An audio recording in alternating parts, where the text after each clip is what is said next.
je vous propose, je vais juste mettre les annonces pour l'instant encore un petit peu. Ça nous permet encore juste de papoter un tout petit peu.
Voilà, je vous propose qu'on démarre.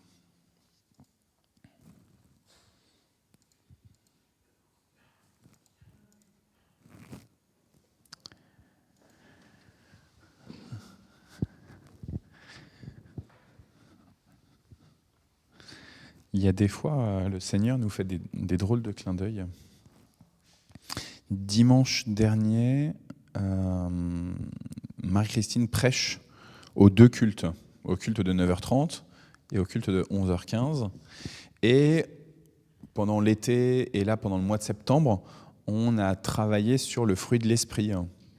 On a travaillé sur chaque élément du fruit de l'esprit d'abord, et puis ensuite on a travaillé finalement qu'est-ce que ça veut dire produire ce fruit de l'esprit, donc avec le culte de rentrée, avec le baptême qu'il y avait aussi à ce moment-là, etc.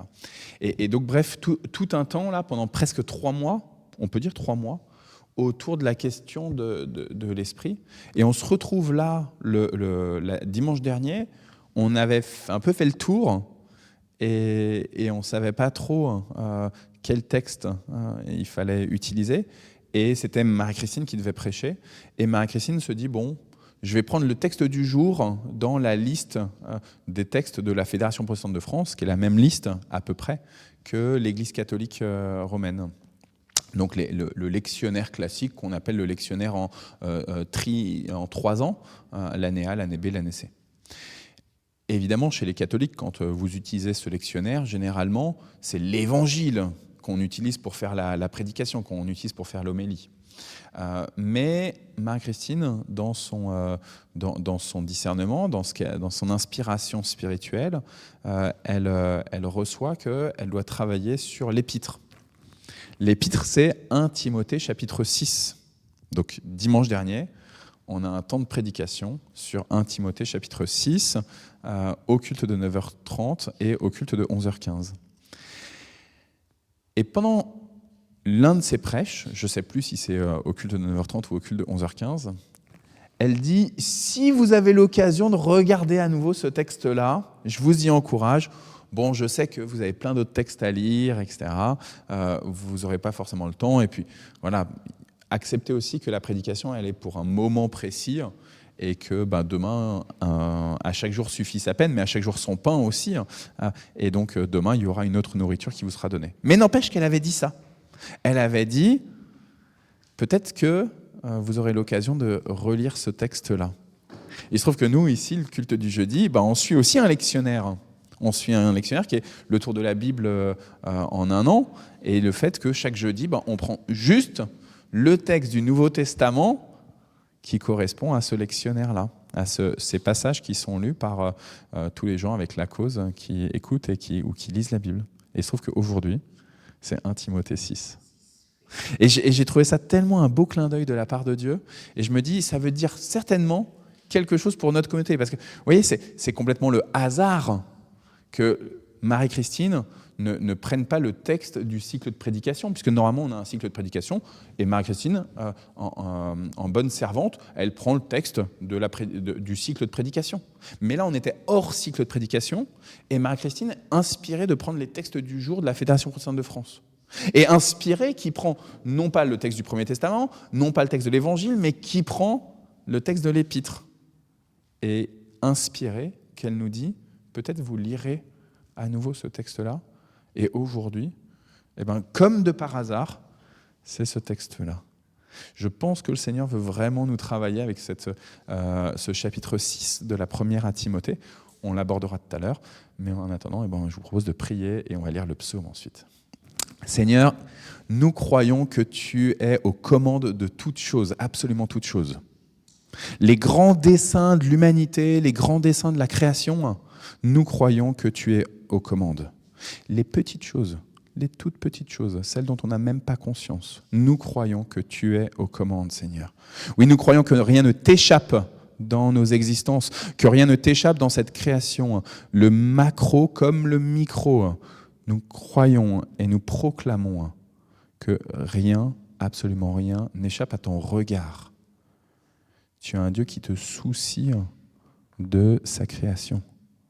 Tu es un Dieu qui veut accompagner pour le bien toute sa création. Alors Seigneur, donne-nous les yeux, renouvelle notre regard pour admirer à quel point tu es aux commandes de toutes choses. Béni sois-tu, Seigneur, pour les joies que nous vivons, béni sois-tu pour les épreuves que nous traversons. Donne-nous, Seigneur, le regard, renouvelle notre regard sur ce que nous vivons pour percevoir que tu es aux commandes. Oui, Seigneur, alors que nous sommes, pour certains d'entre nous, fatigués physiquement, fatigués émotionnellement, fatigués spirituellement, donne-nous, Seigneur, un regard neuf. Oui, nous te demandons, Seigneur, de faire toutes choses nouvelles en nous-mêmes, quant à nos préoccupations de nos propres existences, mais aussi à nos préoccupations quant à l'existence de cette création, de ce monde, des autorités, de ceux qui sont faibles, de ceux qui sont esseulés. Oui, nous croyons que même le plus isolé des humains, tu le regardes avec compassion et tendresse. Donne-nous, Seigneur, d'agir en fonction de ton propre regard, en fonction de ta présence. Merci pour ton amour, merci pour ta sollicitude, merci pour ton empathie. Toi qui as envoyé Jésus-Christ sur la croix, c'est la plus grande marque d'empathie, de compassion pour cette création, pour cette humanité. Oui, nous te bénissons pour cette croix du Christ, pour cette rédemption, pour tous ceux qui viennent honorer par leurs lèvres, mais surtout honorer par leur regard et par leur cœur. Béni sois-tu, Seigneur, de faire toutes choses nouvelles en nous-mêmes. Oui, nous proclamons ta seigneurie, nous proclamons ta royauté, nous proclamons que tu es maître, que tu as la maîtrise de notre passé, de notre présent, mais aussi de notre avenir. Amen.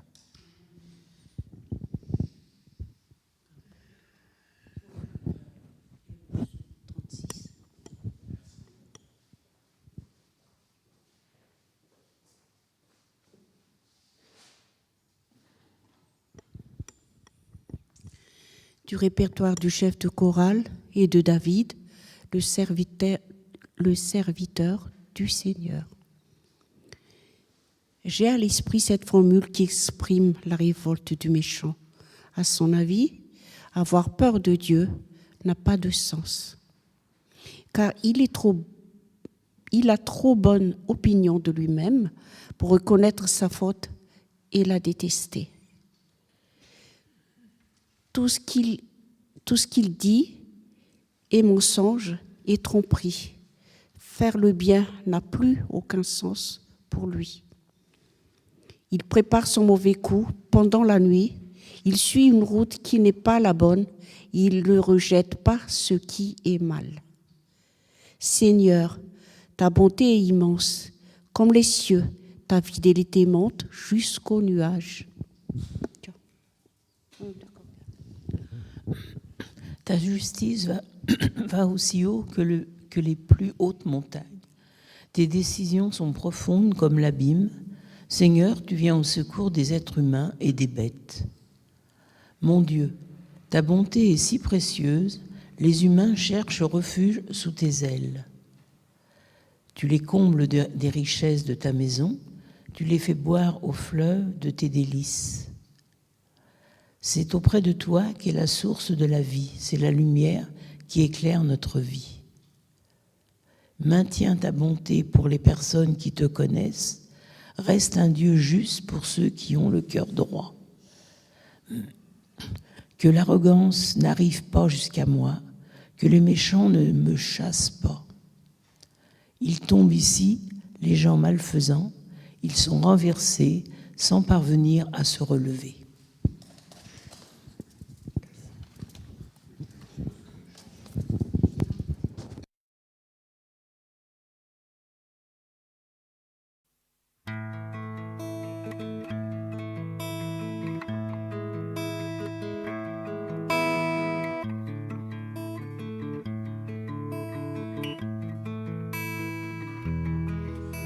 C'est auprès de Dieu que je veux me tenir. Il est mon Seigneur, mon roi. C'est auprès de Dieu que je peux ressentir tout l'amour qu'il a pour moi. C'est auprès de Dieu que je voudrais grandir, entendre le son de sa voix. Je viens devant le trône, par ta grâce je me tiens, en ta présence je lève les yeux vers le lieu saint, pour contempler ta face, je veux rester près de toi.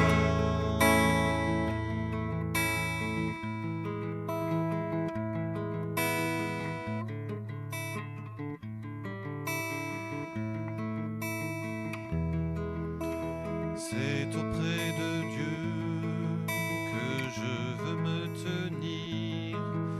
Il est mon Seigneur, mon roi.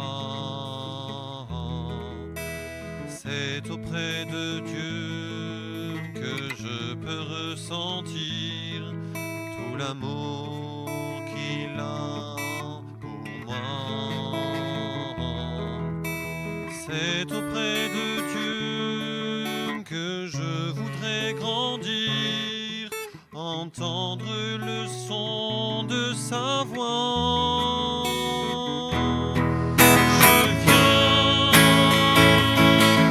Je viens devant le trône, par ta grâce je me tiens, en ta présence je lève les yeux vers le lieu saint, pour contempler ta face, je veux rester près de toi.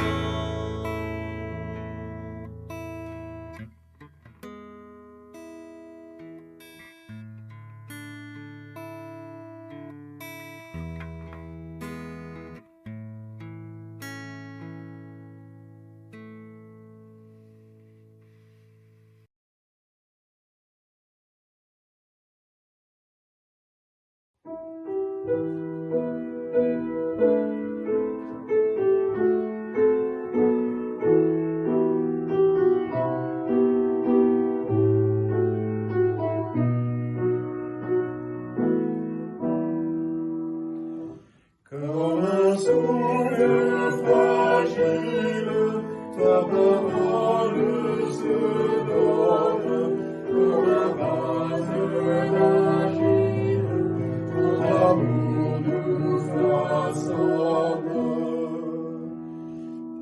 parole est murmure, comme secret d'amour. Ta parole est blessure, qui nous ouvre le jour. Comme un souffle fragile, ta parole se donne, comme un vase d'argile, ton amour nous façonne. Ta parole est l'essence, comme on sort de prison. Ta parole est semence qui m'emmène à moisson. Comme un souffle fragile, ta parole se donne, comme un vase d'argile, ton amour nous façonne.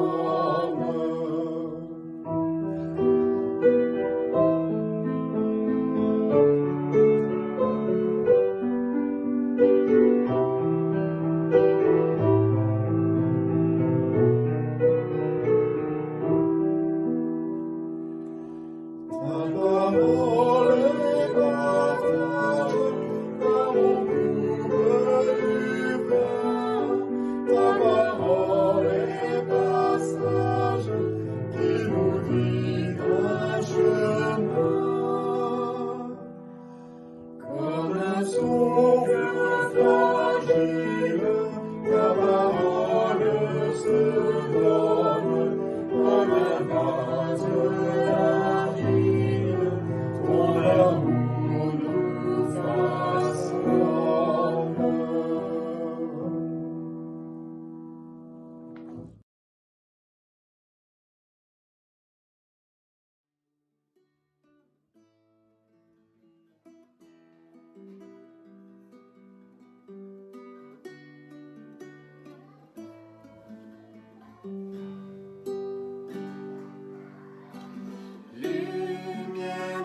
Que tous ceux qui sont esclaves considèrent leur maître comme digne d'un entier respect, afin que personne ne fasse insulte au nom de Dieu et à notre enseignement.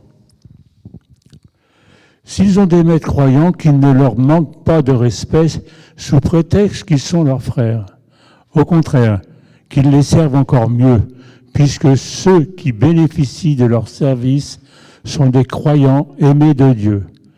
Voilà ce que tu enseigneras et ce que tu recommanderas. Si quelqu'un enseigne une autre doctrine, s'il s'écarte des paroles justes de notre Seigneur Jésus-Christ et de l'enseignement conforme à notre foi, il est enflé d'orgueil et ignorant. Il a un désir maladif de discuter et de se quereller à propos de mots. De là viennent des jalousies, des disputes, des insultes à Dieu, des soupçons malveillants. Et les discussions sans fin entre les gens de l'esprit faussé, ayant perdu toute notion de la vérité, ils pensent que la foi en Dieu est un moyen de s'enrichir. Certes, la foi en Dieu est une grande richesse, si l'on se contente de ce que l'on a. En effet, nous n'avons rien apporté dans ce monde, et nous n'en pouvons bien rien emporter. Par conséquent, si nous avons la nourriture et le vêtement, cela nous suffit. Mais les personnes qui veulent s'enrichir tombent dans la tentation. Elles sont prises au piège par de nombreux désirs insensés et dangereux qui plongent les autres dans la ruine et provoquent leur perte.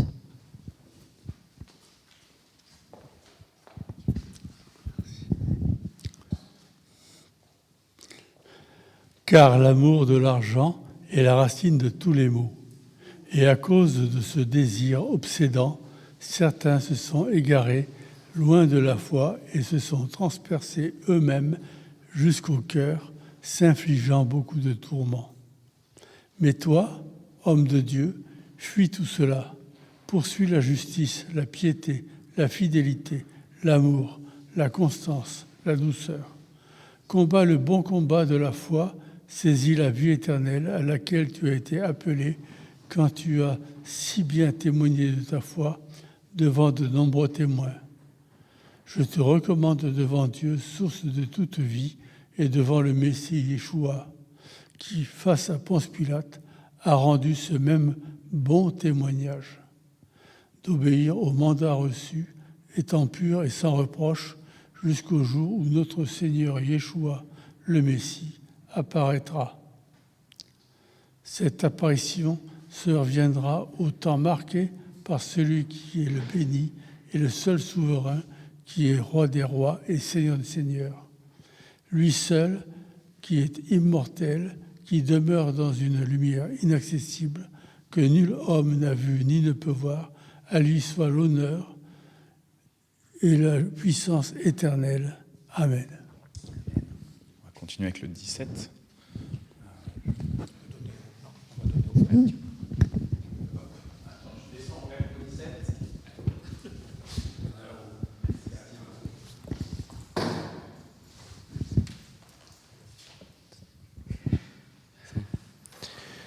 Recommande à ceux qui possèdent les richesses de ce monde de ne pas s'enorgueillir. Dis-leur de ne pas mettre leur espérance dans ces richesses si incertaines, mais en Dieu, qui nous accorde tout avec abondance, pour que nous en jouissions. Dis-leur de faire le bien, d'agir en tout avec la plus grande bonté, d'être généreux et prêts à partager avec autrui. Qu'ils amassent ainsi un bon et solide trésor pour l'avenir afin d'obtenir la vie véritable. Cher Timothée, garde soigneusement ce qui t'a été confié. Évite les bavardages vides et contraires à la foi, les objections d'une soi-disant connaissance. Certains, en effet, ont prétendu posséder une telle connaissance et ils se sont écartés de la foi. Que la grâce de Dieu soit avec vous. Amen.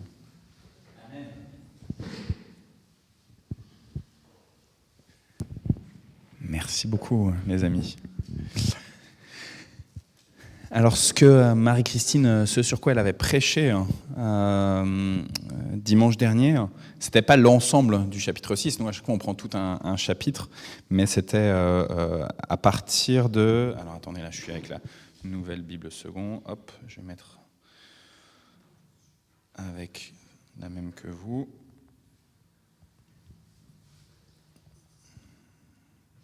Et évidemment, la NFC, elle n'apparaît pas tout de suite. Voilà. C'était à partir de Homme de Dieu. Voilà, c'était à partir du 11. « Mais toi qui es au service de Dieu, fuis tout cela, recherche la droiture, l'attachement à Dieu, la foi, l'amour, la persévérance, la douceur, combat le bon coin de la foi, saisis la vie éternelle à laquelle tu as été appelé. C'est pour cela que tu as prononcé une très belle déclaration de foi en présence de nombreux témoins. » Alors je pense qu'il y avait encore quelques versets avant. Et elle avait beaucoup insisté sur le fait que Timothée, il avait été en position de professer sa foi devant un grand nombre de personnes, qu'on n'avait pas, nous, là, dans les Actes des Apôtres ou dans les Épîtres à Timothée, on n'avait pas le contenu de la profession de foi de Timothée. Mais finalement, qu'est-ce que c'est que la profession de foi ? C'est de dire Jésus-Christ est Seigneur. Et donc, elle avait beaucoup parlé là-dessus. Du coup, je vous invite à regarder les prédications, les deux, qui sont sur notre chaîne YouTube. Nous, on va s'intéresser, mais peut-être que vous avez encore, vous, justement, de quoi réagir par rapport à ce que Marie-Christine avait apporté ou par rapport à ces éléments-là. Moi, je voudrais réagir sur deux autres éléments. D'abord sur le début et qui revient à nouveau à la fin. Le rapport à ceux qui ont une autorité au-dessus de nous. Si tu es esclave et que tu as un maître, même s'il est chrétien, alors tu lui dois du respect.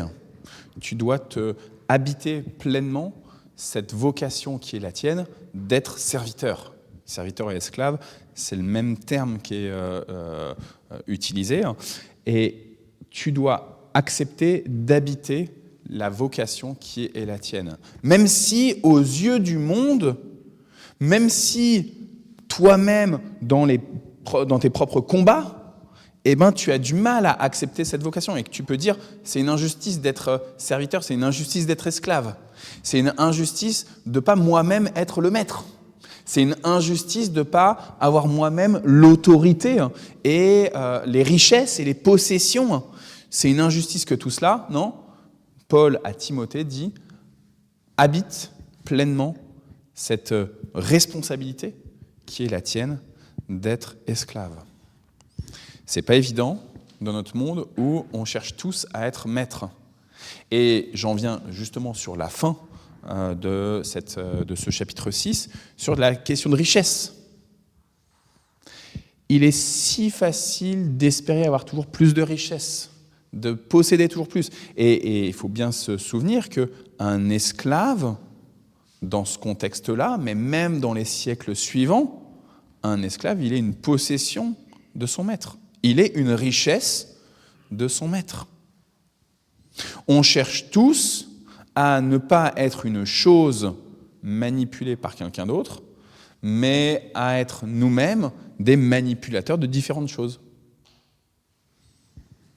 Pourtant, Paul recommande à Timothée d'habiter réellement le fait d'être serviteur d'un maître. Même s'il est chrétien, même si on peut l'appeler frère, et il insiste là-dessus dans le verset 2, même si on peut appeler la personne frère, il se trouve que la manière dont tu vas habiter ton rôle de serviteur, il vient témoigner réellement de ce que tu es profondément en Christ. Pour moi, personnellement, ça répond à une problématique qui était mienne, de comment est-ce que je regarde mes enfants, comment je regarde mes parents, alors qu'on est chrétien, alors qu'on confesse la Seigneurie de Jésus-Christ, alors qu'on a pu recevoir le baptême et qu'en Christ, on est frères et sœurs, et que pourtant, on a des responsabilités différentes par notre propre juste position dans la famille. Il me semble que Paul, ici, nous oriente à accepter pleinement la vocation qui est la nôtre. Luther parlera de la vocation et de la profession en utilisant un même terme. Vous savez, Martin Luther, il y avait plein de dialectes dans le Saint-Empire romain germanique, plein de dialectes allemands, et par le fait qu'il ait traduit la Bible en allemand, il a fait en sorte finalement d'unifier, d'uniformiser l'allemand. Et Luther a fait le choix d'utiliser le terme de vocation et le terme de profession en les assemblant. Je vous disais tout à l'heure, esclave et serviteur, c'est le même terme en grec, c'est doulos. Et pour Luther, le bérouf, c'est le même terme pour le métier, la profession et la vocation. Habite vraiment le lieu qui est le tien, ta vocation, qui est une vocation professionnelle, mais qui est aussi ce lieu que tu es quand on est un cordonnier. Bah oui, bien sûr qu'on peut être un homme, bien sûr qu'on peut être fils de Dieu, petit frère de Jésus, mais on est cordonnier. C'est notre état de cordonnier. Et Paul insiste auprès de Timothée sur ce point-là. Permets que ceux à qui tu vas prêcher comprennent bien leur position comme un cadeau que Dieu leur fait, mais que Dieu fait aussi au monde, pour qu'ils puissent être de bons témoins du Christ. Et j'ai commencé en vous disant, c'est pas facile parce que, évidemment, on joue des coudes. On veut tous être des possédants, on veut tous prendre autorité, on veut tous diriger notre propre vie, et puis si on peut diriger la vie des autres, tant mieux. Et donc, on doit se faire violence face à nous-mêmes, on doit s'auto-faire violence pour calmer ce désir de prendre autorité sur toute chose. Habite la vocation qui est la tienne, vis pleinement là où tu es comme témoin du Christ. Alors qu'en ce moment, depuis le mois de septembre, il y a des manifestations, alors qu'il y a des crises majeures dans nombre de pays, et on pense à Madagascar, et qu'il y a évidemment des sujets de révolte, comment est-ce qu'on vit le fait d'habiter la vocation qui est la nôtre à notre juste place? Dire les choses sans être des hommes révoltés. Accepter que de toute façon, nous n'emporterons rien de cette terre.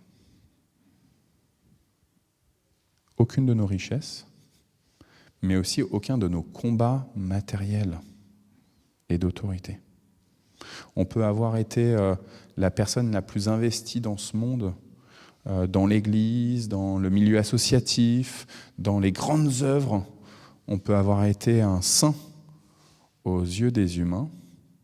Nous n'emporterons pas cette sainteté-là dans le royaume éternel. Même si une institution humaine nous déclare saints, ou bienheureux ou bienheureuses, nous n'emporterons pas cette sainteté-là dans le royaume éternel. Comment est-ce que je vis simplement ma vocation sans chercher à tout désorganiser, sans chercher à tout déstabiliser? Accepter que oui, il y a des riches, et que s'il y a des riches, oui, il y a des pauvres. Oui, il y a des possédants, et oui, il y a des possédés. Et en même temps, humainement, là, ce que je vous dis, c'est juste inaudible humainement. On peut même imaginer, on peut même approfondir, et peut-être que vous êtes de cet avis-là, et vous avez le droit de me contredire, de dire, mais heureusement qu'il y a eu des révoltes contre des tyrans, heureusement qu'il y a eu des révoltes contre des systèmes qui justement considéraient les humains comme des choses et non plus comme des humains. comment est-ce que on reçoit cet enseignement de Paul? Comment est-ce qu'on reçoit en particulier cet enseignement de Paul lorsqu'il dit à Timothée dans les versets 3, 4 et 5, « Si quelqu'un enseigne une autre doctrine, s'il s'écarte des paroles justes de notre Seigneur Jésus-Christ et de l'enseignement conforme à notre foi, alors il est enflé d'orgueil et ignorant. Il a un désir maladif de discuter et de se quereller à propos des mots. De là viennent des jalousies, des disputes, des insultes, des soupçons malveillants, des discussions sans fin entre des gens à l'esprit faussé ayant perdu toute notion de la vérité. Ils pensent que la foi en Dieu est un moyen de s'enrichir. » Là, après, on en vient sur la question de comment utiliser la religion pour le business, quoi, pour continuer à posséder plus. Mais comment est-ce qu'on reçoit cette parole de Paul qui nous dit « Attention, si tu mets en doute ces paroles que je t'accorde, qui sont les versets juste avant, sur comment être serviteur, vraiment serviteur, si tu vis une autre doctrine, alors c'est que tu ne connais pas Christ en fait. Parce que le maître des maîtres, le Seigneur des seigneurs, le roi des rois, n'a pas tenu ferme cette gloire qui était la sienne, mais au contraire, il s'est fait le serviteur de tous et de toutes. Comment est-ce qu'on reçoit aujourd'hui, en 2025, cette vocation à être serviteur, à être esclave, et même à être maltraité, ça veut dire, à l'image de notre maître.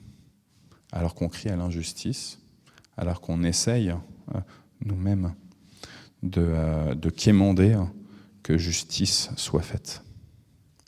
Alors il se trouve qu'il y a un mot que Paul utilise à plusieurs reprises dans ce chapitre 6, mais en fait à plusieurs reprises dans cette première lettre à Timothée, qui est un mot qu'on retrouve très peu dans le Nouveau Testament, sauf dans les épîtres à Timothée, Tite, Pierre, les épîtres de Pierre, c'est le mot qui dit piété.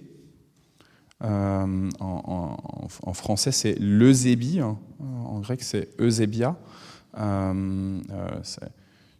Pour les spécialistes d'histoire, il y a plusieurs théologiens, et notamment un à Césarée, qui s'appelle Eusèbe de Césarée. Et cette question de la piété qui porte en elle-même ce respect profond. La piété, ce n'est pas juste le fait d'avoir une liturgie, une routine de lecture de la Bible, de prière, de venir au culte le jeudi ou le dimanche, de donner sa dîme. Elle porte en elle-même, ce terme d'eusébie, il porte en lui-même un respect profond intérieur à Dieu. Mais parce que respect profond intérieur à Dieu, respect profond intérieur à la création de Dieu. Et donc ça veut dire respect intérieur profond aux créatures de Dieu, créatures humaines comme créatures inhumaines, animées comme inanimées, toute la création. Et du coup, cette eusébie nous pousse à accepter que tout ce qui existe autour de nous est important parce que venant du Créateur. Et que respecter Dieu, c'est respecter mon frère, mais c'est aussi respecter l'ensemble de la création. Comment est-ce que je respecte vraiment la création? Sachant que la création, comme les créatures que nous sommes, va disparaître. Mais comment est-ce que dans mon présent, j'habite pleinement le respect de la création? Je ne serai pas esclave au-delà de la mort. Une fois que je serai au paradis, je serai juste un adorateur de l'Éternel. Il n'y aura plus de service comme on a dans le monde présent. Mon service, mon esclavagisme, il est dans ce monde ici-bas qui a une durée précise. Comment est-ce que toute la terre est appelée à servir dans ce temps précis qui est le sien, avec un début, une fin, que je ne connais pas, ni pour moi-même, ni pour toute la création. Finalement, savoir à quel moment exactement a eu lieu le Big Bang, à quel moment exactement l'humain est apparu au jour près, à l'heure près, à quel moment l'évolution fait qu'on est passé à tel stade ou à tel autre stade au jour près, en fait, ça ne m'importe pas. Ça ne devrait pas m'importer, au risque sinon d'être comme ceux que Paul dénonce, d'être juste dans de la querelle de mots, dans du bavardage, et de m'éloigner de ce qui fait l'essentiel. Christ a donné sa vie en rançon pour la multitude. Il s'est fait le serviteur de toutes et de tous, lui qui pourtant était digne de tous les honneurs et de toutes les gloires.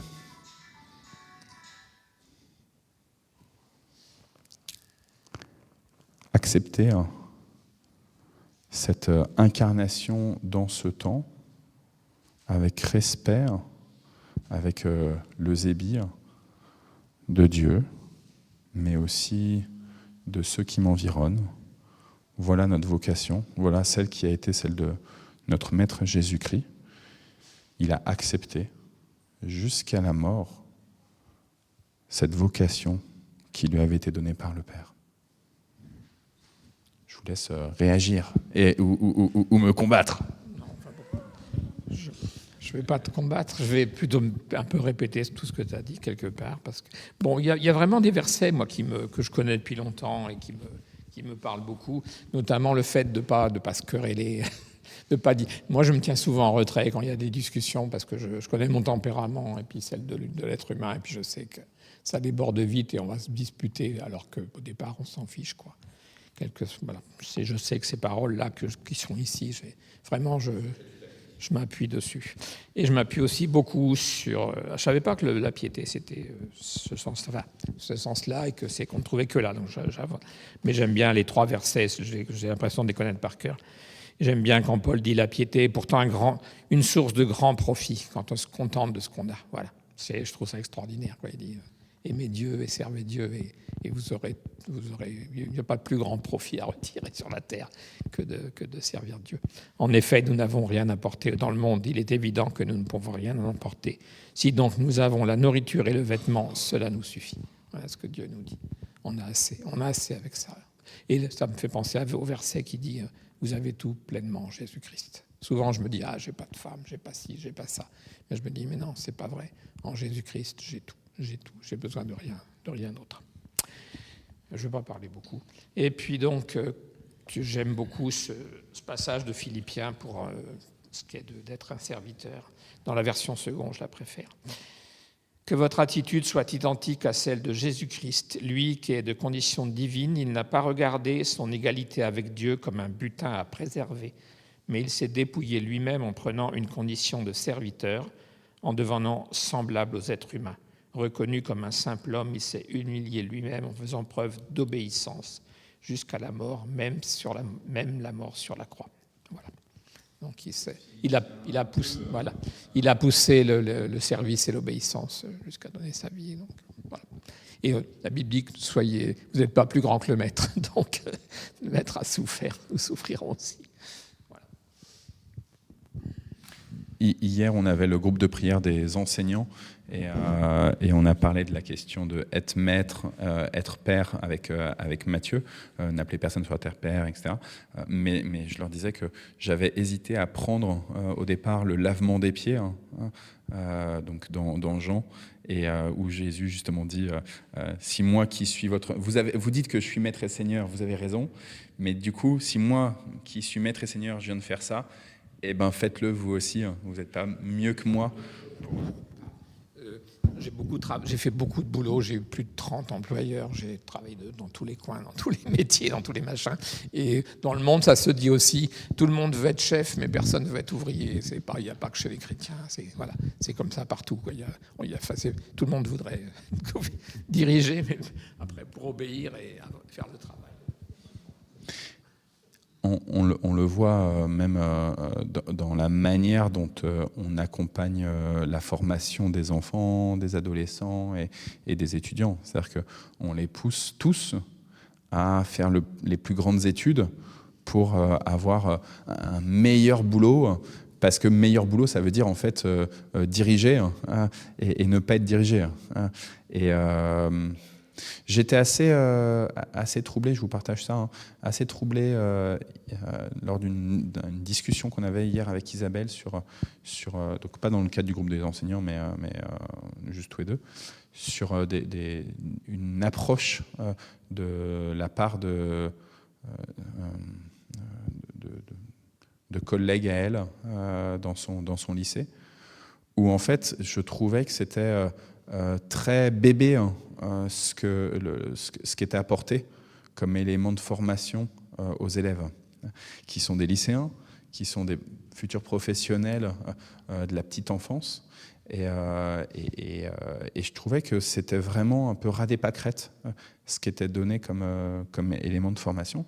Et je dis à Isabelle, mais en fait, comment est-ce qu'on peut valoriser une formation je regarde vers Caroline, à être auxiliaire de vie, à être ATSEM, donc dans les écoles, etc., ou dans les crèches, si la formation en tant que telle, elle prend les futurs professionnels pour des bébés. En fait, je ne suis pas sûr que ce soit la meilleure des manières d'accompagner. Mais voilà, je m'égare un peu par rapport à Timothée 6. C'est juste au verset 10 qui parle de l'amour de l'argent et la racine de tous les malheurs. Et donc, je me rends compte, c'est partout dans ce qui se passe à Madagascar ou ailleurs, ici, comme tu avais dit hier. C'est vraiment ça, aussi bien en haut qu'en bas et tout ça. Donc, des fois, ça ne sert à rien. Est-ce que ça ne sert à rien d'en discuter ou quoi? Parce qu'à chaque fois, tu dis, de toute façon, c'est comme ça, hein, la Bible a dit ça, donc rien ne m'étonne, je ne réagis pas parce que c'est comme ça. Et de toujours aussi de faire preuve de discernement, justement pour ne pas dire n'importe quoi. Ou, par exemple, ça n'a rien à voir peut-être, il y a eu un problème, enfin bon, j'ai dit à la prière du mardi, et par rapport à ma petite et tout, et on a prié pour telle situation soit résolue. On a vraiment remis entre les mains de Dieu, Dieu va le permettre, sinon il ne va pas le permettre. Donc ça c'est fait. L'autre situation, c'est encore pire. Donc, et ce matin, de bonne heure, ma fille m'avait dit, c'est ça que des fois ça me travaille, qu'est-ce que je dois dire? Et ma fille me disait, c'est vraiment un problème avec elle, là, maintenant elle ne veut plus aller à l'école. Bon, bref. Et pourtant on a remis tout entre les mains de Dieu. Donc pourquoi?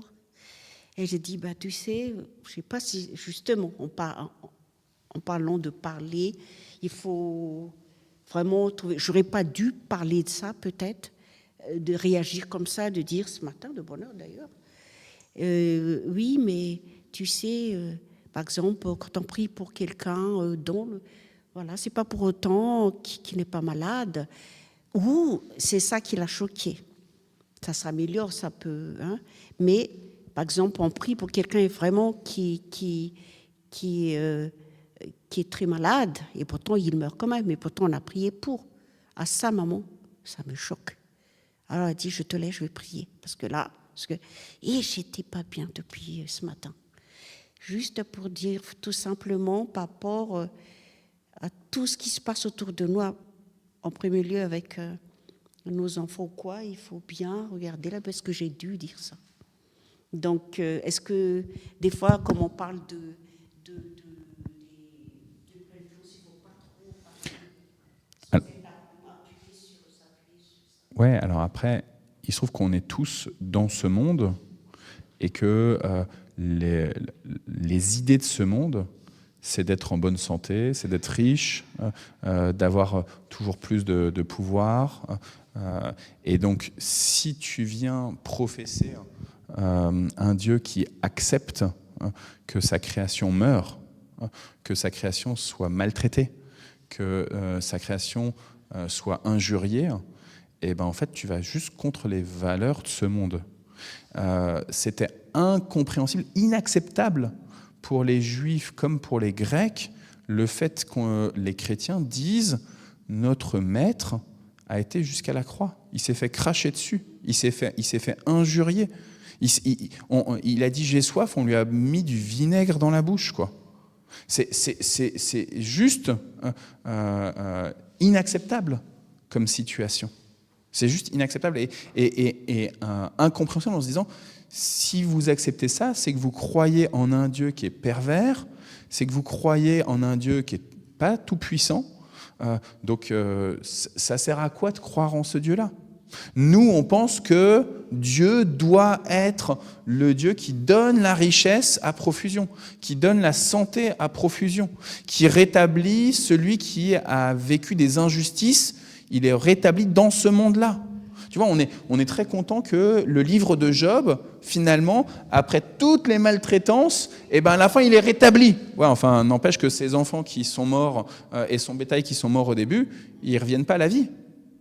Oui, il aura d'autres enfants, mais il n'y a pas un rétablissement exact de tout ce qu'il avait. Et il y a eu des vies de perdues.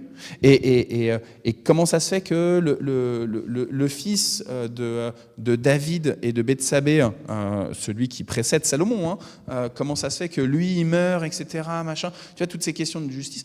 Il n'a rien demandé, ce gamin-là. Comment est-ce qu'on peut accepter un Dieu qui laisse mourir, qui permet que Paul il ait une écharde dans la chair, malgré le fait qu'il ait demandé plusieurs fois que ça lui soit retiré. Et c'est juste le regard du monde, il ne peut pas accepter ça. Donc, à mon avis, par rapport à ta fille, mais par rapport à nous tous, comment est-ce que Dieu nous change notre regard sur nous-mêmes et sur nos aspirations ? Comment est-ce qu'on accepte que nos aspirations humaines, elles viennent se confronter, se heurter à l'aspiration profonde de Dieu ? Dieu, il a envoyé Jésus exprès pour mourir sur la croix. Et je vais te donner la parole. Alors attends, il y a Steve. Comme tu as déjà parlé,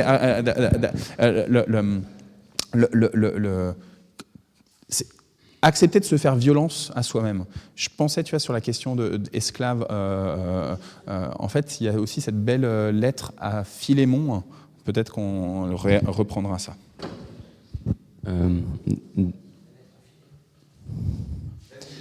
Deux choses. La première chose, c'est le fait d'accepter un Dieu souffrant. Des fois, on dit « Oh, les religions, c'est la guerre et autres ». Bon, il se trouve que tous les plus gros psychopathes du XXe siècle étaient tous athées. Hitler, Staline, Mao Tse-tung et autres. Et dans le cas d'Hitler, il a été élevé dans une famille catholique, mais lui, il était athée, il avait une vision positiviste, c'est-à-dire qu'on est passé du polythéisme au christianisme, puis du christianisme, on doit aller vers l'athéisme. Mais en gros, pour lui, tout ce qui est monothéisme, c'est une influence juive, donc néfaste, mais il dit, à peu près comme ça, il dit, quitte à être influencé par la juiverie, autant qu'on soit musulman, parce qu'avec le djihad, on aurait conquis le monde. Et donc, c'est l'idée le culte de la puissance et de la force. Et à l'inverse, une fois au moment de Pâques, j'avais entendu une prédication et le titre, j'avais trouvé ça génial, mais c'est pas le seul à l'avoir dit, mais c'était « Le trône, c'est la croix ». Et le pasteur qui prêchait disait « Et sur la croix, Jésus règne ».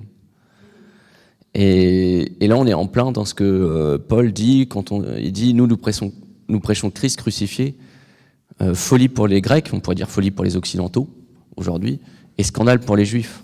Parce que pour les Juifs, le Messie, c'est celui qui doit libérer Israël de la domination romaine et rétablir le royaume d'Israël. Et pour les Occidentaux, il le dit bien, il cherche de la sagesse. Et en fait, il dit les Grecs, mais ça correspond exactement à notre société. Voilà. Et puis un bon raisonnement. Alors que finalement, on pourrait dire, ah oui, c'est facile, les chrétiens, depuis Luther, il suffit de dire, je crois en Jésus, chat perché, j'ai la vie éternelle, pas besoin de racheter en quelque sorte tous mes péchés. Et ça pourrait paraître comme une facilité, or au contraire, c'est dur parce que ça veut dire je crucifie mon orgueil en disant je peux racheter mes fautes par mes bonnes actions. Une fois, j'entendais un rabbin qui disait mais pourquoi c'est si dur que ça? Pourquoi l'adolescence, il y a plein de choses qui nous arrivent, plein de mutations, et ce qui fait que l'ado il est confronté entre tu dois pas faire ci, tu dois pas faire ça et tout ce qu'il ressent. Et il dit mais parce qu'au bout d'un moment, quand on a réussi, on peut dire je l'ai mérité, c'est à moi. Or, le message de Christ, c'est de dire tu ne mérites rien. Et donc, ça fait partie de toutes ces choses qui vont contre notre logique humaine de rétribution des bonnes œuvres, du fait que si on a fait ceci ou cela, on mérite la guérison, on mérite la richesse, on mérite... voilà. Et du fait que... si...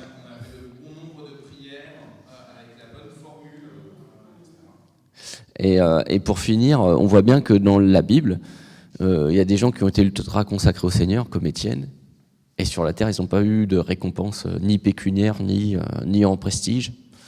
C'est pour ça que quand on voit par exemple la théologie de la prospérité, on va dire alors ça veut dire que Paul était un mauvais chrétien, Étienne était un mauvais chrétien, parce qu'ils n'ont jamais eu reçu en argent ou même en succès, et pourtant leur œuvre est éternelle. Paul n'a pas d'enfant physique, mais il a une descendance spirituelle exceptionnelle. Il y a juste la petite boutade. Non, il y a deux choses, du coup, je voulais réagir à ce qu'il vient de dire. Je ne sais pas si c'est notre monde catholique qui fait ça. Notre truc catholique qui fait ça, mais c'est vrai que moi je sais que même, je suis converti depuis 50 ans, on est tellement influencé par ça pour dire je mérite le bien et le mal qui m'arrive, je ne le mérite pas. Je veux dire, ça, moi je ne sais pas si c'est pareil. Moi je sais que c'est difficile de se défaire de ça. C'est quelque chose qui nous colle à la peau, quoi. Le péché, c'est vraiment ça, c'est de dire... Et on a du mal à ça. On sait que c'est pas vrai, mais on a du mal à ça. La boutade, c'est de dire... Je connais même une église protestante au cœur de Paris où le pasteur dit Dieu donner en rançon, c'est mal traduit, c'est pas possible que Dieu soit une rançon. Je veux dire, ça va jusque-là, le fait de dire Dieu, il peut pas être un serviteur et qui se donne. Et j'ai entendu ça une fois dans Paris, dans une grande église, oui, pleine de protestants. Alors, juste par rapport à ce que... Je te donne la parole, Caroline. Sur la question, est-ce que c'est notre chrétienté catholique qui a influencé notre regard aujourd'hui? Je trouve que c'est intéressant que Steve, en prenant 1 Corinthiens, là, on n'est pas dans de la chrétienté catholique, on est dans l'Occident, le monde grec. Mais du coup, tu vois, il y a quelque chose chez l'humain grec, mais en fait chez tout humain. Toute la religiosité, depuis que l'humain est humain, il y a un facteur religieux qui fait qu'on espère faire les bonnes choses pour s'attirer les bonnes grâces. Si je fais les bons sacrifices, le dieu de la pluie, il va m'amener la pluie. Si je fais les bons sacrifices, le dieu du soleil, il va m'amener le soleil, tu vois. Et donc, du coup, il y a quelque chose d'inhérent à l'être humain qui fait qu'au tout début, Jean-Pierre, tu as réagi sur l'eusébie en disant piété, j'avais pas cette notion-là d'abord la question du respect dans le cœur. C'est-à-dire qu'en fait, quand on parle de piété, nous, dans notre langage courant, la piété, c'est je vais bien à l'église, je lis bien ma Bible, je respecte bien le faire. Je fais bien les choses. Et c'est ça la piété. Or l'eusébie, c'est pas ça, justement. Ça, c'est une conséquence. C'est-à-dire que si dans mon cœur, j'ai du respect pour le Seigneur, et du coup, pour l'ensemble de sa création, l'ensemble de ses œuvres à Dieu, alors, je vais essayer d'avoir une pratique qui l'honore. Pardon, Caroline. Oui, je veux dire que ce passage où on parle du respect des maîtres et autres, pour moi, c'est un des plus difficiles de la Bible. J'explique pourquoi. À cause de mes racines, moi, je suis descendant d'esclaves. Oui. Donc, je n'ai jamais pu accepter cet enseignement, d'autant plus que ça a été utilisé pendant des siècles pour justifier l'injustifiable. Et je me dis, heureusement, il y a des gens qui se sont rebellés pour dire ce n'est pas juste. Je dis même en Europe, regardez la situation des paysans, des mineurs de fond. Je dis, heureusement, il y a eu des gens pour se rebeller et dire non, stop. Donc, pour moi, il faut faire très, très attention à cet enseignement et de le replacer dans son contexte historique. Parce que là, les Juifs étaient sous domination romaine à l'époque. Il y avait beaucoup de rébellions. Et juste, entre guillemets, aujourd'hui, c'est Yom Kippour, le jour du grand pardon pour les Juifs. Dans l'Ancien Testament, il y a aussi beaucoup de rébellions. Donc, pour moi, attention, surtout quand je vois ce qui se passe aux États-Unis au nom de Dieu, moi, je tremble. Parce que je pense que aussi les pasteurs, ils ont une très grande responsabilité. Il faut vraiment faire attention aux mots. Et ce n'est pas juste des vaines discussions, mais j'avoue que ce passage m'a toujours heurté jusqu'à aujourd'hui. Et bon, c'est vrai que j'ai beaucoup de difficultés avec des passages, mais quand je commence à désespérer, je lis l'Ecclésiaste. Parce qu'il dit, tu peux être gentil comme tout, tu as des malheurs, tu peux être méchant pour tout, comme tout, et tu as, voilà. Et Job aussi, c'est mes 2 livres préférés. Voilà. Dieu donne, il reprend. Voilà. Il y a juste une question de... Tu as raison, hein, je pense que tu fais très très bien de rappeler ta propre histoire, hein, qui donne un éclairage aussi sur tes propres fragilités, hein, qui ne sont pas les miennes, hein, et qui ne sont pas celles de plusieurs d'entre nous. Et on a tous, à cause de nos histoires, nos fragilités quant au texte biblique. Attends, je vais juste rebaisser le son en même temps que je parle. Et c'est ce qui est extrêmement dingue avec la parole de Dieu dans la Bible, c'est que toi, tu vois, tu as du mal avec ce texte-là, là dans 1 Timothée 6, mais il y en a d'autres passages, hein, de Paul avec la question de l'esclavagisme. Mais en fait, moi, il y a d'autres passages dans la Bible qui, à cause de ma propre histoire, viennent me heurter. Et où je me dis, je ne veux pas de ces passages-là. Parce que l'histoire, mon histoire, l'histoire de mes ancêtres, fait qu'on a été blessé sur ce sujet-là. Et donc, je refuse la parole de Dieu sur ce sujet-là parce qu'elle vient trop me faire mal, quoi.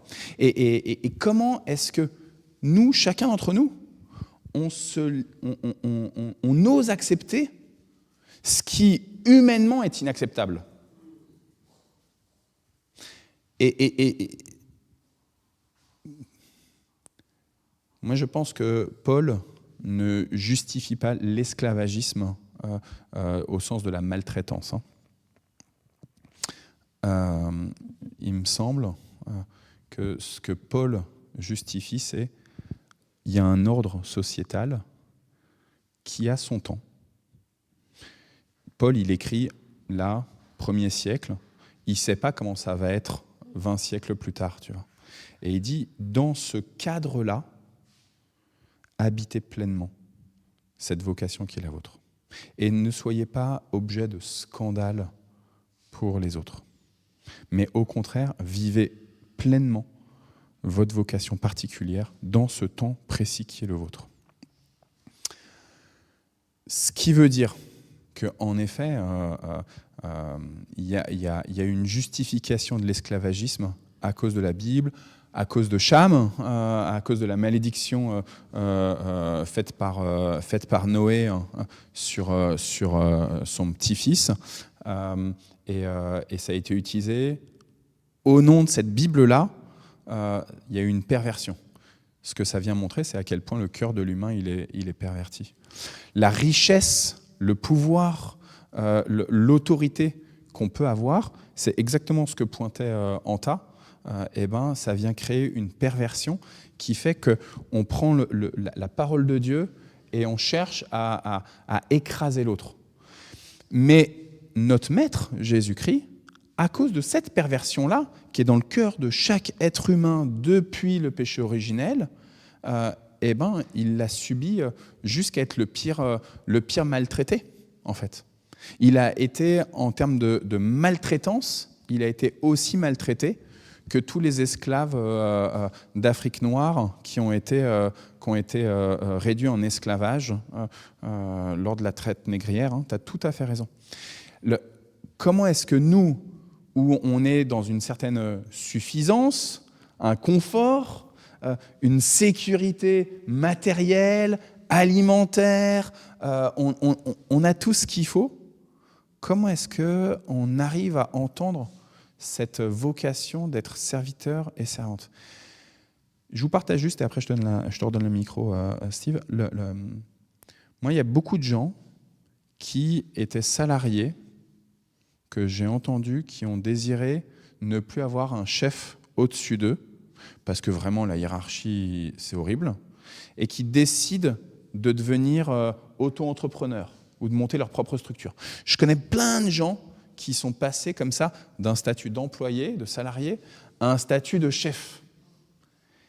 Et je connais beaucoup de ces personnes-là qui se sont rendus compte que finalement, en devenant leur propre chef, eh ben, ils faisaient fausse route parce qu'ils étaient devenus esclaves des clients, esclaves des fournisseurs, esclaves de tout plein d'autres choses.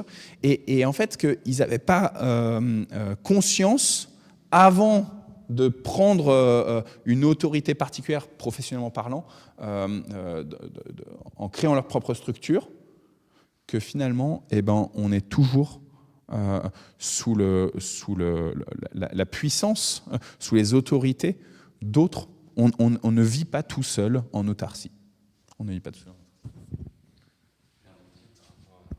À ce que tu disais, en fait, Pierre, dans ses épîtres, dit que Paul explique des choses compliquées et que certains utilisent des passages de la Bible et ils en tordent le sens. Et malheureusement, du temps de l'apartheid, par exemple, eh ben, il y avait des théologiens réformés calvinistes qui justifiaient l'apartheid. Voilà. Et même pour le Ku Klux Klan, même pour tout ça. Or, le même Paul a dit il n'y a plus ni juif, ni grec, ni homme, ni femme, ni esclave, ni libre. Alors, c'est pas Spartacus. Il n'a pas mené une révolte. Mais en même temps, dans la société de son époque, c'est une énorme claque de dire ça. Parce que pour nous, ni homme ni femme, oui, c'est logique. Dans la Grèce antique, ils étaient extrêmement misogynes. Hein. Mais violemment, souvent on dit « Ah, c'est la Bible qui est très patriarcale ». Mais c'est la synthèse entre ce qu'on a interprété de la Bible à partir d'une société grecque et romaine très, très, très misogyne. Et donc le fait, et c'est ça, c'est qu'on peut prendre ce texte, même le diable utilise la Bible pour tenter Jésus. Et donc le problème, ça vient du cœur humain. Est-ce que le cœur humain se laisse toucher par le message et accepter d'être mis en cause? Ou au contraire, est-ce qu'il va utiliser le texte pour en faire ce qu'il a envie de faire? D'où le côté aussi de dire l'esprit vivifie, mais la lettre tue. Et c'est vrai qu'on a pu tuer au nom de la Bible aussi. Et après, ça crée une tâche sur le christianisme. Mais en fait, je prends un dernier exemple. Les Romains qui persécutaient les chrétiens, officiellement, ils deviennent chrétiens, puis ils se mettent à persécuter les polythéistes. En fait, ils ont le badge chrétien, mais ils gardent la même logique. Ils persécutent ceux qui croient différemment. Et puis du coup... Juste un mot sur l'esclavage. Je veux pas te choquer, Caroline, mais l'esclavage, ça a toujours existé. Je veux dire, il n'y a pas que les Blancs qu'on sont... Hein, et les Noirs entre eux, c'est très connu. Et c'est dans toute l'histoire de l'humanité. Et ça continue aujourd'hui. Je veux dire, en Afrique, il y a des petites gamines qui sont esclaves, entre guillemets, dans des familles riches de je ne sais pas quel pays, et ça a toujours existé. C'est le cœur de l'homme. Le souci, c'est le cœur de l'homme. Voilà. Et parlant de cœur de l'homme, donc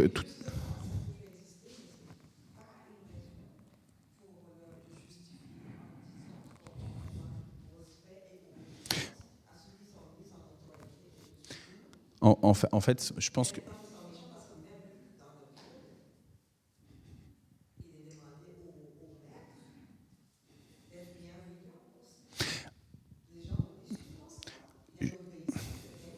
Ouais. En fait, la difficulté, c'est que l'humain, il a toujours tendance à penser que c'est les autres qui doivent changer. Et Christ, en fait, nous encourage à ce que, individuellement, on change et on prie pour le changement des autres, mais juste, on ne va pas prendre l'épée et couper les oreilles. Tu vois ? C'est-à-dire que c'est quand même, je pense que ce geste fort de Jésus qui recolle l'oreille du disciple, qui pourtant, ce gardien, tu vois, c'est aussi un gardien, c'est aussi un serviteur. Hein, ce geste-là, qui est finalement plein d'amour, et en plus, il reprend Pierre en disant non, attention, si tu prends l'épée, tu périras par l'épée. Donc il corrige son propre disciple qui pourtant l'avait défendu, tu vois. Ce geste puissant, il doit être notre regard sur le fait que on prie seulement pour le changement, la conversion de chacun, là où ils sont dans leur autorité, mais on ne fait pas plus que ça que de prier. Et on prie et on fait tout pour que notre cœur, à nous-mêmes, Dieu le transforme, le travaille. Et même nous, en fait, on ne peut pas changer notre cœur. On peut demander à Dieu, on peut demander à Dieu de nous donner les bonnes manières de faire pour ne pas tomber en tentation, pour se laisser convaincre. Mais en fait, c'est un travail de toute la vie et surtout qui est fait par le Seigneur. Donc j'en viens quand même à la lettre que Paul écrit à Philémon. Donc Paul, il récupère un homme qui s'appelle Onésime, qui était esclave, qui a fui de chez son maître. Parce qu'il était maltraité par son maître. Il était maltraité. Il était une chose. Et il est parti, sauf que dans la relation entre Onésime et Paul, Onésime reçoit le Seigneur Jésus-Christ. Et conséquence, désormais, Onésime, il est toujours un esclave qui a fui de chez son maître, de son lieu où il était propriété, mais entre-temps, c'était un homme nouveau. Est-ce que Paul, il a dit à Onésime, rebelle-toi contre ton maître, prends les armes, va le tuer, va le dépouiller de ses biens, désormais on renverse tout, désormais les possédés deviennent les possédants. Il n'a pas du tout dit ça. Il a écrit à Philémon, il a écrit au maître, en lui disant, Onésime, il t'appartient. Et il reste ta propriété. Je te rassure, il est ta propriété, et d'ailleurs je te le renvoie. Je lui ai ordonné qu'il retourne chez toi, il est ta propriété. Ça reste. Mais sache que Onésime, maintenant, il est devenu chrétien. Et du coup, quand tu le regardes, tu ne dois plus le regarder juste comme une chose, juste comme un objet qui t'appartient, juste comme ta propriété, mais tu dois le regarder comme un frère dans la foi. Et donc, du coup, tu dois le regarder comme si tu me regardais, moi, ton ami Paul, moi, celui qui t'a amené aussi l'évangile. Et donc, du coup, tu ne peux plus le regarder juste comme ta propriété, mais tu dois le regarder comme pleinement créature merveilleuse de Dieu, réellement enfant de Dieu. Et donc, je t'encourage. Alors, Paul, il est un peu filou, il est un peu manipulateur, parce qu'en fait, il pousse Philémon à accepter de libérer Onésime de son esclavagisme. Parce qu'en fait, il lui dit, si tu ne le libères pas, c'est comme si moi, tu m'enchaînais. C'est comme si tu enchaînais tout ce que j'ai fait auparavant. C'est comme si tu restais en fait juste un propriétaire terrien, foncier, et que tu n'étais pas un vrai chrétien. Parce que tu maltraites une créature merveilleuse de Dieu, un enfant du roi des rois. Et donc on voit bien que Paul, il n'incite pas Onésime, l'esclave qui a fui, il n'incite pas à la révolte. Par contre, dans sa posture qui est la sienne, dans sa position d'autorité, d'accompagnant spirituel de Philémon, il va lui dire « Change ton regard sur ce qui t'appartient. Change ton regard sur Onésime et libère-le. » Il va avoir un rôle d'avocat, il va avoir un rôle de quelqu'un qui argumente pour une conversion de cœur, mais tout en disant à Philémon, c'est toi qui décides. C'est toi qui décides. Dans l'ordre des choses de la société, en effet, c'est ta propriété. Je pense que le grand risque aujourd'hui, et c'est pour ça que je vous parlais là de ce que nombre de personnes que je connais qui étaient employées, qui ont voulu devenir indépendants, En fait, le grand risque d'aujourd'hui, c'est de croire que parce qu'on est libéré d'une colonie, qu'on est libéré de maîtres, eh ben, qu'on est vraiment libre. Aujourd'hui, nous sommes esclaves.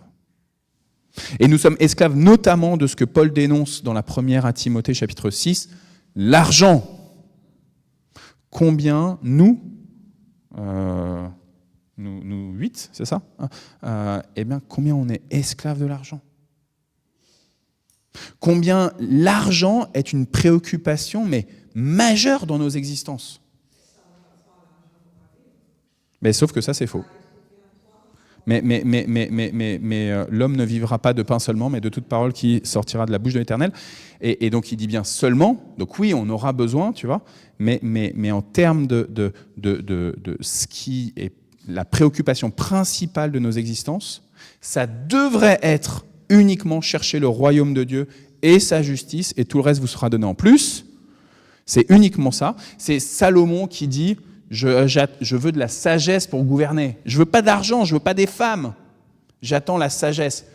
Et on va lui dire écoute, bingo, puisque tu as demandé la bonne chose, que tu as mis la bonne chose en priorité, alors tu auras tout le reste. Tu auras tout le reste. Et sauf que finalement, on voit que ce qui fait pécher Salomon, qui fait que ce n'était pas un si grand roi, c'est justement à cause de tout le reste.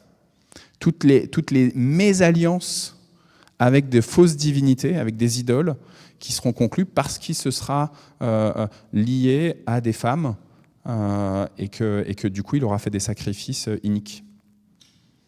Et on voit bien que cette puissance de l'argent, c'est pour ça que Paul, là, à Timothée, il insiste vraiment sur cette question de l'argent.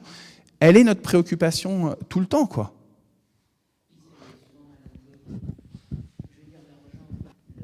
Quand il est dit, moi j'ai mis un verset à la maison, ne me donne pas rien parce que de peur que je te renie et trop de peur que je t'oublie. Enfin, j'ai pas le. Mais c'est ça. L'argent, il y aura toujours l'argent, mais il nous demande, en nous, quand on a connu le Jésus-Christ, de l'utiliser autrement. Il y aura toujours des pauvres et des riches, on ne le nie pas. Mais si on se contente de ce qu'on a, et si on a beaucoup, il y a tellement à faire autour de nous. Et souvent, les chrétiens l'oublient. Tant qu'on est bien dans son petit truc, on ne regarde pas autour. Tous les pays, si on a de l'entraide et tout, on ne va pas assez loin. Il y a tellement de pays, on parlait de Madagascar, il y a des pays en Afrique, mais si on a, nous, donnons. Parce qu'on va encourager nos frères et sœurs, et ça, souvent, c'est ce que le Seigneur nous demande. Il n'a pas dit qu'il y aura des pauvres, il n'y aura plus de pauvres, ou il n'y aura que des riches, ou le contraire. Des pauvres, vous en aurez toujours avec vous. Voilà, mais surtout, partageons et ayons un autre regard de l'argent. Et c'est ça que l'Église nous demande. Et souvent, l'Église, comme disait Jean-Pierre, il y a eu des églises qui ont prôné, on est riche, on a tout, il y a eu des choses mauvaises de dites, comme pour la prière pour les malades, pour autre chose. Il y aura toujours des chômeurs, il y aura toujours... mais est-ce qu'on prend soin des frères et sœurs? Est-ce qu'on lutte avec eux? Est-ce qu'on sait que le Seigneur est là, malgré qu'il n'y a pas de réponse des fois? Mais le Seigneur est là, et c'est ça qui est dur. Les encourager quand on vit quelque chose de difficile. Est-ce qu'on a cet amour fraternel? C'est ça tout le changement par rapport à ce qui se passe dans le monde, où les gens, ça va, ça va, oui, puis ils oublient. Et le Seigneur nous demande de vivre autrement. Je regardais juste l'heure, parce que l'horloge là-haut, la pile est plus bonne, et qu'il est déjà 11h20. Est-ce qu'il y a quand même encore... une réaction ou l'autre. En tout cas, juste cette question du changement de cœur, on l'a tous, vraiment. Je pense qu'il n'y en a pas un parmi nous qui est meilleur que l'autre sur cet enjeu-là. Et des puissances de ce monde et des efforts qu'on fait pour se sécuriser. Le Seigneur est mon berger, je ne manquerai de rien.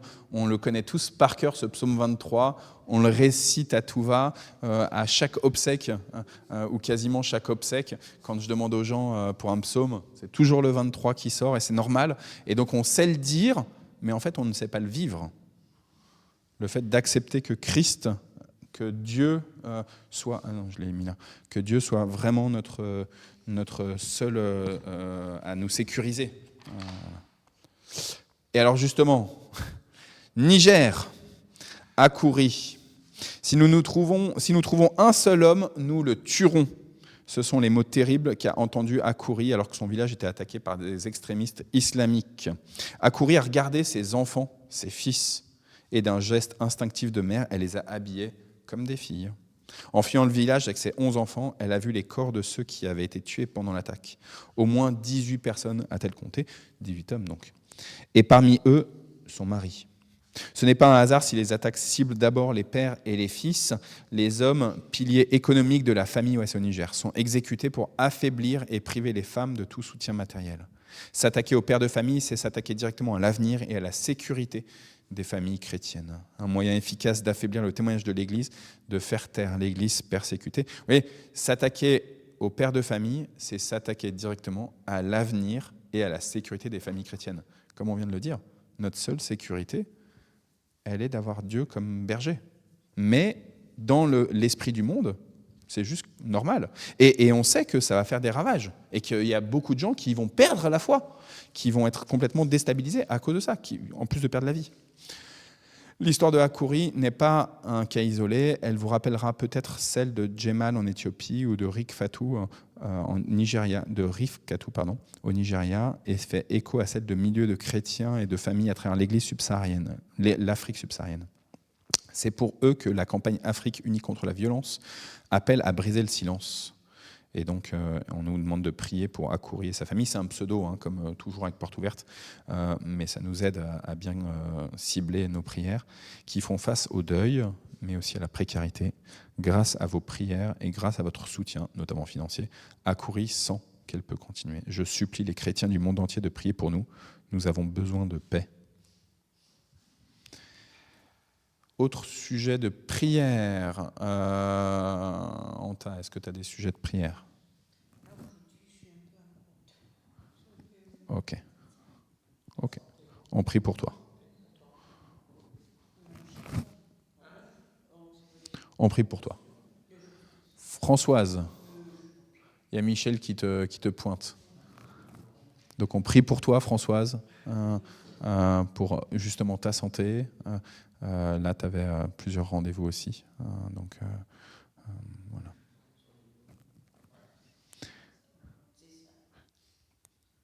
Que tu aies surtout un rendez-vous rapidement.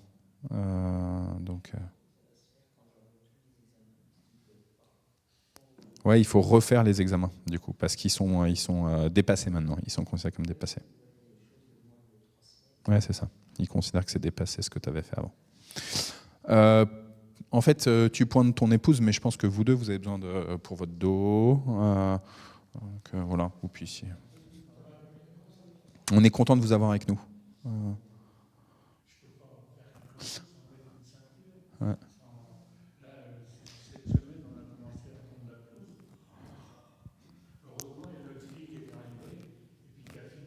Super. Il faut demander de l'aide. Avec Jean-Pierre, la semaine dernière, on a insisté auprès de quelqu'un en disant il faut savoir demander de l'aide, mais on se le dit nous-mêmes. Avec Jean-Pierre, on se l'est auto-dit hier, l'un à l'autre. On s'est dit on n'ose pas demander de l'aide, on ne veut pas déranger. On se dit mais les autres, on va les embêter, machin. Voilà. Caroline, est-ce que tu as des sujets de prière particuliers? Non? Jean-Pierre? Pas ok. De toute façon, on va se passer le micro après, mais voilà. Steve, non plus. Alain. Elle est tombée hier en allant pour faire les nouvelles chaussures.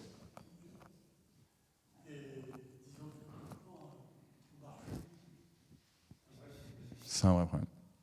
Donc, voilà. Donc, priez pour Lydie. Elle fait aussi ses tests de respiration aussi. Donc,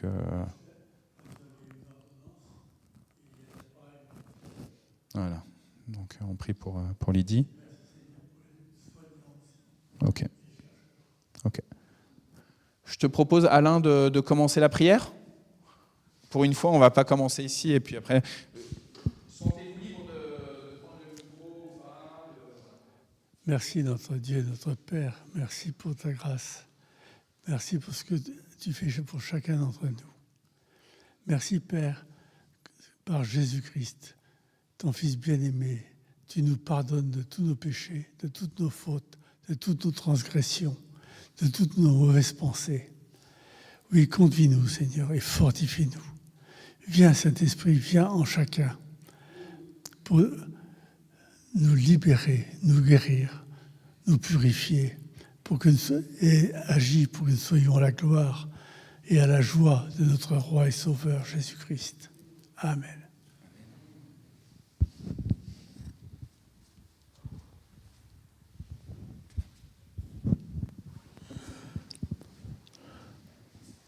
Oui, Seigneur, je veux te prier pour l'esclavage dans le monde.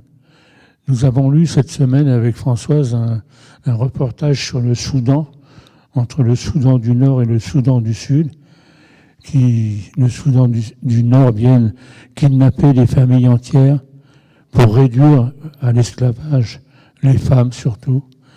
Et il y a un organisme qui s'évertue à libérer justement ces femmes. Ils ont libéré 30 000 femmes en quelques années. Alors, ce qui nous a vraiment touchés, c'est que cet organisme, aux femmes qui sont libérées, leur donne une chèvre. Une chèvre pour avoir du lait tous les jours et du fumier pour engraisser leur terrain.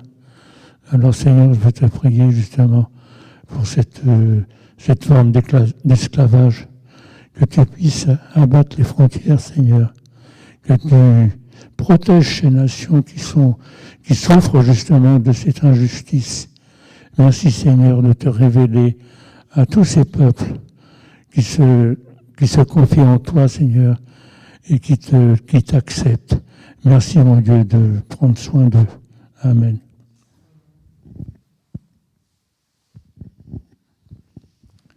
Oui, Seigneur, merci parce que nous pouvons compter vraiment sur toi. Tu es avec nous tous les jours de notre vie. Nous remettons, Seigneur, toutes les personnes pas bien. Ouais. Seigneur, tu vois un peu des fois mon découragement.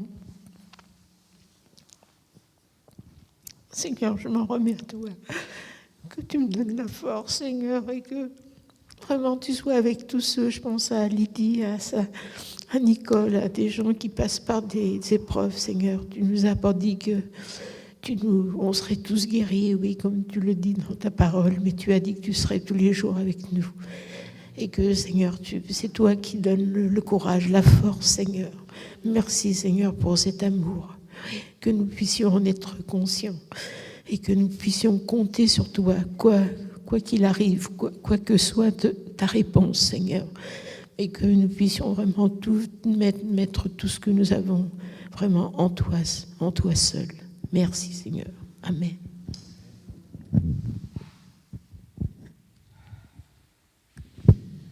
Seigneur Jésus, bien merci pour ce temps aussi où on peut témoigner de l'amour fraternel en priant les uns pour les autres.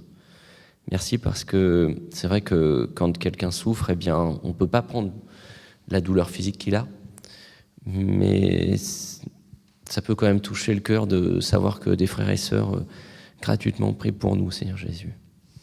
On te remet en particulier Lydie, afin que, eh bien, elle puisse bien se remettre de cette chute et qu'elle n'ait pas de séquelles, de douleurs persistantes.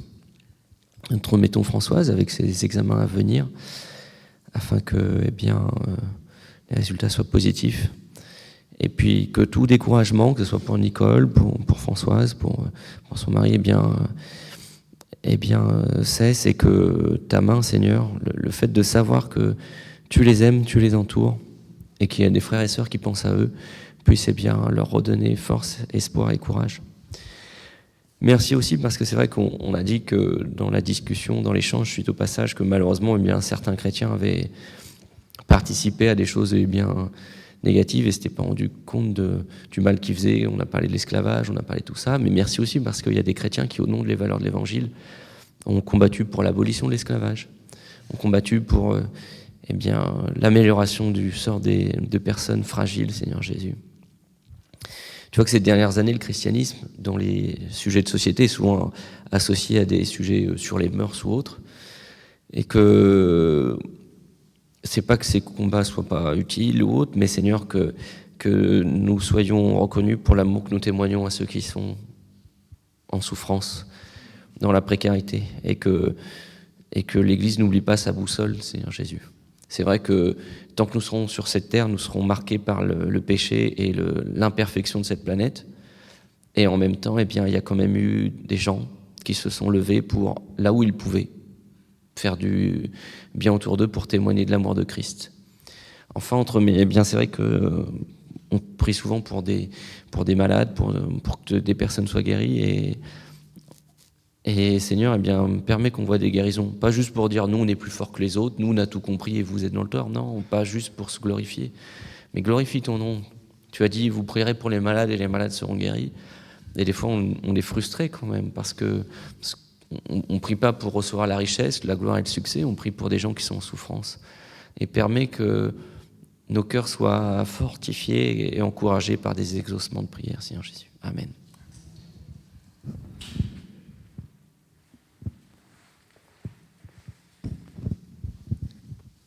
Moi aussi, court. Seigneur, tout simplement, ma prière, j'élève ma prière, que tu sois tout simplement omniprésent dans toutes les situations de chacun de nous, dans les épreuves, même au sein de notre famille, dans notre pays, où que ce soit, Seigneur. Aide-nous à remettre toujours entre tes mains, à avoir confiance en toi. Ainsi, Seigneur, quoi qu'il advienne, quoi qu'il nous entoure, les ténèbres, partout, c'est déjà d'être conscient qu'on a quand même les frères et sœurs qui nous portent dans les prières, qui nous soutiennent. Ça, c'est vraiment que les autres n'ont pas. Et Seigneur, et surtout nous-mêmes qui sommes faibles souvent, découragés, comme disait Françoise, ce qui se passe autour de nous, dans notre propre famille, les persécutions, la violence règne partout, dans les collèges, dans tous les pays. Il y a toujours des violences, Seigneur. Comme disait Arnaud, je prie pour tous ces gens-là. Et je prie pour ceux qui violentent, qui ont cet esprit voilà, c'est aussi tes enfants, Seigneur. Donc, comme on dit, c'est pas facile de dire, voilà, on me gifle, je donne la joue gauche. Oui, mais c'est ce que tu nous as. Aide-nous, Seigneur, à toujours aller dans ce sens, même si c'est très, très difficile, tous les malheurs et toutes les méchancetés qui nous entourent. Et nous-mêmes, change nos cœurs, purifie nos cœurs, Seigneur. Et aide-nous à refléter ta lumière, que tu es en nous, que tu demeures en nous. Et aide-nous, parce que c'est pas facile, dans des ténèbres, de faire éclairer, refléter ta lumière, Seigneur. C'est bon, que ta volonté soit faite, tout simplement. Gloire à toi, Seigneur, pour tous les bienfaits aussi que tu nous donnes en même temps. Dans le nom précieux de Jésus. Amen. Oui, Seigneur, c'est vrai que nous voyons tellement de misère, de folie, de guerre, de choses horribles autour de nous, et c'est difficile de croire que tu es là, que tu gouvernes et que rien n'arrive, que tu ne l'aies ordonné, comme dit Jérémie. Donne-nous de continuer à te faire confiance dans toutes ces épreuves, dans tous ces malheurs, dans tous ces morts, dans toutes ces maladies. Que notre cœur ne se détourne pas, ne s'endurcisse pas. Je joins ma prière à celle d'Anta. Et aussi, comme a dit le frère, aussi au sujet des malades, c'est compliqué pour quelqu'un en bonne santé, relativement bonne santé, de partager les souffrances et les douleurs de ceux qui en ont vraiment des grosses et des graves. Mais voilà, que tu puisses nous faire ressentir les difficultés de chacun. Voilà, je te remets Anta, Françoise, qu'elle puisse, Anta, son médecin généraliste dit que ça va, les spécialistes disent qu'il y a des problèmes. C'est compliqué, c'est pareil pour moi, c'est difficile de trouver la bonne personne, compatissante, je parle d'un médecin, et qui saura vraiment conduire et diriger vers les bonnes personnes pour que les personnes trouvent les meilleurs soins. Alors je te prie pour ça, que Françoise, Quanta, que Lydie et Nicole trouvent les meilleures personnes, les meilleurs conseils pour aller voir les bonnes personnes. Et je voulais te rendre grâce pour le travail de Porte Ouverte, Seigneur. Voilà. bénis toutes les personnes qui travaillent pour cet organisme et tout le travail qu'ils font sur le terrain et tout ce qu'ils font pour nos frères et sœurs qui n'ont pas toutes les facilités que nous avons ici. Et bénis ce travail que fait Porte Ouverte. Amen. Seigneur, moi je veux aussi te remettre Liv. Restaure-la, s'il te plaît. Je veux te supplier pour toutes les personnes qui sont pas en bonne forme physique et ceux qui ne sont pas en bonne forme psychique, Seigneur.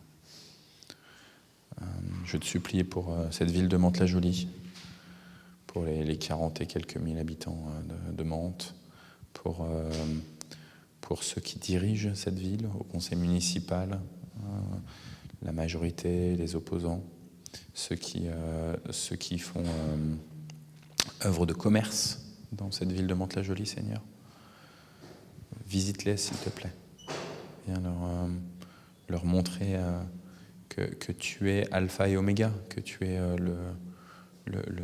le sens et la priorité de tous nos engagements dans ce monde. Je te supplie pour tous ceux qui sont investis dans le milieu associatif ici, sur notre territoire.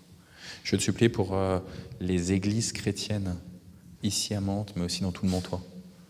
Seigneur, merci pour ces églises que tu as fait lever. Merci pour ces frères, ces sœurs que tu as appelés, que tu travailles dans leur foi. Seigneur, ta parole, elle n'est pas évidente pour nous. On reconnaît notre faiblesse quant à la comprendre, quant à la laisser nous corriger, Seigneur. Donc on te prie pour que ton épée à double tranchant soit active dans le cœur de chaque chrétienne et chaque chrétien. Seigneur, viens sanctifier ton Église, s'il te plaît. Et ensemble, nous te disons la prière que ton Fils a enseignée à ses disciples et donc à nous-mêmes.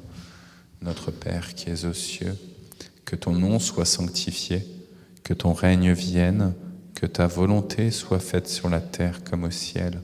Donne-nous aujourd'hui notre pain de ce jour. Pardonne-nous nos offenses, comme nous pardonnons aussi à ceux qui nous ont offensés. Et ne nous laisse pas entrer en tentation, mais délivre-nous du mal, car c'est à toi qu'appartiennent le règne, la puissance et la gloire pour les siècles des siècles. Amen. Le dernier verset de 1 Timothée 6 dit que la grâce de Dieu soit avec vous. Alors voilà, c'est la meilleure des bénédictions, hein, juste que la grâce de Dieu soit avec vous. Amen. Et bon jeudi, et pour ceux qui restent pour déjeuner, bon déjeuner.